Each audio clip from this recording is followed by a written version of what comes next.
नमस्कार सर्वांना, श्री स्वामी समर्थ. तुमचं सगळ्यांचं आपल्या स्वामी सहित सेवा या चॅनलमध्ये स्वागत आहे. एक विनंती आहे की आमचे जर व्हिडिओज तुम्हाला आवडत असतील तर प्लीज लाईक, शेअर आणि सबस्क्राईब करायला विसरू नका. सर्व मंगल मांगल्ये शिवे सर्वार्थ साधिके शरण्ये त्र्यंबके देवी नारायणी नमोस्तुते.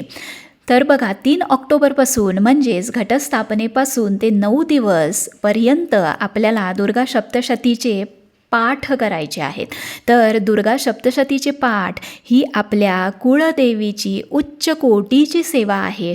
आपली कुळदेवी कुठलीही असेना, दुर्गा सप्तशतीचे पाठ ही कुळदेवीसाठी इच्छित फळ मिळण्यासाठी सुद्धा संकल्प करून आपण ही सेवा करू शकतो किंवा संकल्प करून ही सेवा केली जाते. आज आपण दुर्गा सप्तशतीबद्दल नियम काय आहेत, अटी काय आहेत, पाठ का करावे, त्याचं काय महत्त्व आहे, 14 पाठ कसे करावे याबद्दल संपूर्ण माहिती आपण आज या व्हिडिओमध्ये बघणार आहोत. बघा, ज्यांच्या कोणाकडे देवी महात्म्याचं पुस्तक आहे त्यांनी देवी महात्म्यच वाचावं. उगीच पैसे खर्च करून दुर्गा सप्तशतीची प्रत तुम्ही मागवू नका. तुमच्याकडे कुठलंही प्रकाशन असेना, दिंडोरी असेना किंवा गोरखपूर प्रकाशन असेना किंवा देवी महात्म्य कुठलंही प्रकाशन असेना, तुम्ही दुर्गा सप्तशती किंवा देवी महात्म्य वाचलं तरी तुम्हाला 101% त्याचं फळ मिळणार आहे. त्यामुळे अजिबात मला हेच पुस्तक पाहिजे, ताईंनी हेच दाखवलं आहे ह्याच्याच पाठीमागे पडू नका. तुमच्याकडे हे असेल तर हे वाचा, दुसरं असेल तर तुम्ही दुसरं वाचू शकता. तर आता पारायण कोणी करावे आणि कधी करावे? तर पारायण आपल्याला 3 ऑक्टोबरपासून म्हणजेच घटस्थापनेच्या दिवसापासूनच आपल्याला सुरू करायचं आहे. आता तुमचे पिरियड्स असतील तर तुम्ही त्या डेट्स बघा आणि त्याप्रमाणे तुम्ही ठरवून घ्या आणि मग तुम्ही पारायणाला किंवा पाठाला सुरुवात करू शकता. आता पाठ कोणीही करू शकतं. अगदी कुवारी मुलगी असेना, मुलगा असेना, ताई, दादा, प्रेग्नेंट बायका, अगदी विधवा ताईसुद्धा हा पाठ करू शकतात. काहीहीच हरकत नाही. अजिबात मनामध्ये आणायचं नाही की आपण विधवा आहोत. आपल्या कुळदेवीची सेवा करण्याचा अधिकार सर्वात जास्त आपल्याला आहे. त्यामुळे कोणाचीही परमिशन आपण घ्यायची नाही, हे पहिली लक्षात ठेवा. आता पाठ का करावा, ह्याचं काय महत्त्व आहे ते आपण आता बघूया. तर बघा, तुम्हाला मी कायम सांगत असते की नवरात्रात देवी तत्व हे जागृत झालेलं असतं आणि 9 दिवस देवी आपल्या घरात सूक्ष्म रूपात वास करत असते. अशा वेळेला जेव्हा आपण पाठ करतो, आपल्या कुटुंबावर एक देवीचं कवच किंवा एक रक्षण कवच निर्माण होतं आणि आपल्याला आपलीच कुळदेवी सर्व संकटांपासून आपली रक्षा करते असं म्हणतात. आता आपण हे बघूया की आपण किती पाठ करावे. आता बघा, हे पूर्णपणे तुमच्या इच्छेवर आहे. कारण बघा, बऱ्याच महिला किंवा बरेच दादा हे वर्किंग आहेत. सकाळी 5 वाजता त्यांना उठावं लागतं, रात्री 8 वाजता ते येतात. त्यामुळे तुम्हाला जेवढं जमेल तेवढी तुम्ही सेवा करा किंवा पाठ करा. म्हणजेच काय, तर तुम्ही 9 दिवसांमध्ये 1 पाठ करू शकता, 3 करू शकता, 5 करू शकता, 7 करू शकता, 14 किंवा 28 करू शकता. आता 14 पाठच करा असं का म्हटलं जातं या 9 दिवसांमध्ये? तर 14 पाठ केल्यावर एक नवचंडी केलेल्याचं फळ तुम्हाला मिळतं. त्यामुळे 14 पाठ करा असं म्हणतात. बघा, तुम्ही नॉर्मली नवचंडी करायला गेलात तर तुम्हाला 60,000 रुपये खर्च येतो. कारण 1.5 महिन्यापूर्वीच माझ्या आईबाबांनी घरी नवचंडी केली. फक्त माझे पिरियड्स होते म्हणून मी जाऊ शकले नाही, पण त्यांना 60,000 रुपये खर्च आला. आणि बघा, एकदम 60,000 रुपये उचलून देणं किंवा खर्च करणं हे खरंच शक्य होत नाही. त्यामुळे असं म्हणतात की 14 पाठ केल्यावर एक नवचंडीचं फळ मिळतं. म्हणून 14 पाठ हे सतत, म्हणजे एका पाठोपाठ एक 14 पाठ केले तर तुम्हाला त्याचं नवचंडीचं फळ हे नक्की मिळतं. आता एक पाठ कसा वाचावा किंवा 14 पाठ कसा वाचावा? तर बघा, दुर्गा सप्तशतीमध्ये 13 अध्याय आहेत, पण तुम्हाला पहिली स्वामी स्तवन, त्याच्यानंतर देवी कवच, त्याच्यानंतर अर्गला स्तोत्रम, त्याच्यानंतर किलक स्तोत्रम, त्याच्यानंतर रात्री सूक्तम, हे सगळं तुम्हाला पहिली जे स्तोत्रमंत्र दिलेले आहेत ते सगळं तुम्हाला वाचायचं आहे. अथ तंत्रोक्त रात्री सूक्तम, देवी अथर्वशीर्ष जर तुमच्या प्रतमध्ये असेल तर तुम्ही वाचू शकता.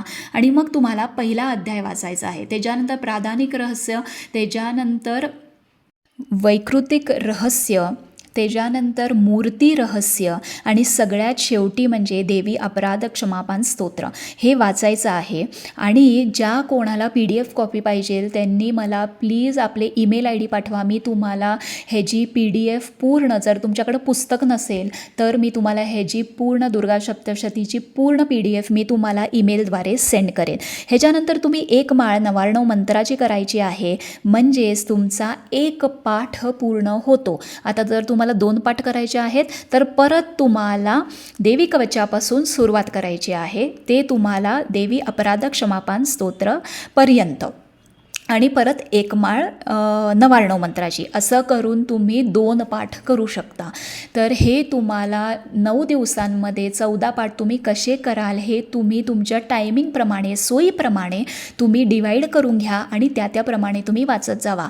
आता जे वर्किंग वुमन आहेत 3 वाजता उठा, 2 वाजता उठा, 9 दिवसांनी आजारी पडा, मग डॉक्टरांना पैसे घाला, अजिबात करू नका. ते तुम्हाला देवीचं केलेल्याचं फळ पण नाही मिळणार. आपण आपली हेल्थ नुकसान करून किंवा हेल्थचं नुकसान करून अजिबात एवढं सगळं करू नका. 2 पाठ करा, 3 पाठ करा, तुम्ही 5 पाठ करा किंवा 1 पाठ करा 9 दिवसांमध्ये. बाकीचे जे स्तोत्रमंत्र आहेत, सेवा मी तुम्हाला सांगणारच आहे, तुम्ही ते करा. तर जसं तुम्हाला झेपेल तसं तुम्ही नक्की करा. आता अगदी थोडक्यात मी तुम्हाला पाठाचे नियम सांगते. आपल्याला पहिली म्हणजे आपल्या कुळदेवीचं स्मरण करून, संकल्प करून पाठाला सुरुवात करायची आहे. डायरेक्ट पाठाला बसायचं नाही आहे. अजिबात मनामध्ये भीती, शंका, टेन्शन अजिबात आणायचं नाही आहे. संकल्प आपण पहिल्याच दिवशी जेव्हा करतो तेव्हाच करायचा आहे आणि संकल्प केल्याने सेवेला पूर्णत्व प्राप्त होतं, हे तुम्हाला सगळ्यांना माहिती आहे. आता हा पाठ तुम्ही घटासमोर, देवासमोर, अखंड दिव्यासमोर बसून तुम्ही पाठ वाचू शकता. काळे वस्त्र तुम्हाला परिधान करायचे नाही आहेत. मग ताईंनी आणि दादांनी दोघांनीही काळे वस्त्र किंवा काळे इनर्ससुद्धा परिधान करायचे नाही आहे. चांबड्याचा बेल्ट, वॉलेट हे घालायचं नाही आहे. ताईंने आपल्या कपाळाला कुंकू, टिकली, मंगळसूत्र, जोडवी, बांगड्या, जमेल तर साडी नेसावी, नाहीतर कुर्ती आणि वर डोक्यावर ओढणी घेऊन, केस बांधून तुम्ही हा पाठ तुम्ही करू शकता. हा पाठ तुम्हाला एका बैठकीत करायचा आहे. अगदीच जर काही अर्जंट असेल तर तुम्ही उठू शकता. तुम्ही वॉशरूमला उठून हातपाय धुवून परत येऊन बसू शकता, पाणी पिऊ शकता. पण तुम्ही असं करू शकत नाही की आता चला बाबा मध्येच मुलांना सोडून आलं, मुलांना घेऊन आलं, स्वयंपाक केला, असं नका करू. एका बैठकीमध्ये शक्यतो हा पाठ संपवा. 9 दिवस तुम्हाला ब्रह्मचर्य मात्र पाळायचं आहे. नॉनव्हेज, दारू, सिगरेट, तंबा, गुटखा, कडकडीत वर्ज्य, परान्न तुम्हाला वर्ज्य आहे. आता तुम्ही पाठ कधी वाचू शकता? पाठ सकाळी 4 वाजल्यापासून तुम्ही रात्री 8, 8:30पर्यंत पाठ वाचू शकता. जे वर्किंग वुमन किंवा दादा आहेत त्यांनी जसं शक्य होईल, टाईम मिळेल तसं तुम्ही पाठ वाचा. तुम्हाला 9 दिवस मात्र ब्रह्मचर्य नक्की पाळावं लागेल. आता देवीची दररोज तुम्हाला पाठ झाल्यानंतर आरती करायची आहे आणि सिनियर सिटिझन्सनी खुर्चीवर बसून वाचलं तरी हरकत नाही. फक्त पहिल्या दिवशी जिथे ग्रंथ ठेवलेला आहे तिथेच तो 9 दिवस ठेवा. त्याची जागा मात्र प्लीज बदलू नका. आज इकडे ठेवला, उद्या तिकडे ठेवला असं अजिबात करू नका. आता वाचताना पुस्तक ऑब्वियसली पान पलटताना थोडंफार हालतं, पण इकडून तिकडून इथं ठेवलं तिथं ठेवलं असं नका करू. छान चौरंग किंवा खुर्ची आणि टेबल असेल तर तिथं ठेवून तुम्ही वाचा. ग्रंथाची जागा दररोज बदलू नका. तुम्हाला ग्रंथ वाचन झाल्यावर एका छान वस्त्रामध्ये गुंडाळून त्याच्यावरती हळदी कुंकू, अक्षता आणि फूल घालून तुम्हाला तो ठेवायचा आहे. आता संकल्प कसा करावा? आता पहिली तुम्हाला ज्या दिवशी तुम्ही पहिली वाचणार आहेत, पहिला दिवस, तेव्हा उजव्या हातात तुम्हाला पाणी, गंध, फूल, अक्षता घेऊन तुम्हाला देवी आईला सांगायचं आहे की हे आई, हे माझं नाव, गोत्र, तुम्ही कुठे राहता त्या गावाचं नाव हे तुम्हाला बोलायचं आहे आणि म्हणायचं आहे या नवरात्रीमध्ये मी जेवढं जमेल तेवढं, किंवा तुम्हाला काही मनामध्ये असेल की नाही बाबा मी 7च पाठ करणार आहे, 14च करणार आहे, तर ती संख्या आपल्याला सांगायची आहे आणि म्हणायचं आहे किंवा यथाशक्ती यथाभक्ती मी हे दुर्गा सप्तशतीचे पाठ पठण करणार आहे. आई तुझी कृपादृष्टी आमच्या पूर्ण कुटुंबावर अशीच असू दे आणि हे माझं पारायण निर्विघ्नपणे पूर्ण करून घे आई, अशी आईला विनंती करायची आहे आणि तामणामध्ये पाणी सोडून द्यायचं आहे. तर एवढेच हे जे नियम आहेत, नियम अटी जास्त काही नाही आहेत. तर तुम्ही संकल्प हा असा तुम्हाला करायचा आहे. आता बरीच लोकं विचारतात की ताई पूजा मांडणी सेपरेट करायची का? बघा, जर तुमच्या घरी घटस्थापना केली असेल किंवा घट जर बसले असतील, म्हणजे कलश जर स्थापित झाला असेल, तर घटासमोर बसून तुम्ही चौरंग, पाट, वस्त्र घालून, थोडे तांदूळ घालून, हळदी कुंकू घालून पाठ तुम्ही वाचनाला सुरुवात करू शकता. आता ज्यांच्या घरात घट बसत नाही त्यांनी एक छोटीशी पूजा मांडायची आहे. तुम्हाला पूजेसाठी एक पाट किंवा चौरंग, त्यावरती वस्त्र घालायचं आहे, शुद्ध तुपाचा दिवा लावून घ्यायचा आहे, गणपती बाप्पाचं फक्त स्मरण करायचं आहे आणि चौरंगावर आपल्याला कलश हा स्थापन करायचा आहे फक्त आपल्या त्या पाठासाठी. हा 9 दिवस जोपर्यंत तुमचं उद्यापन होत नाही दुर्गा सप्तशतीच्या पाठाचं, तोपर्यंत तो दररोज तसाच ठेवायचा आहे.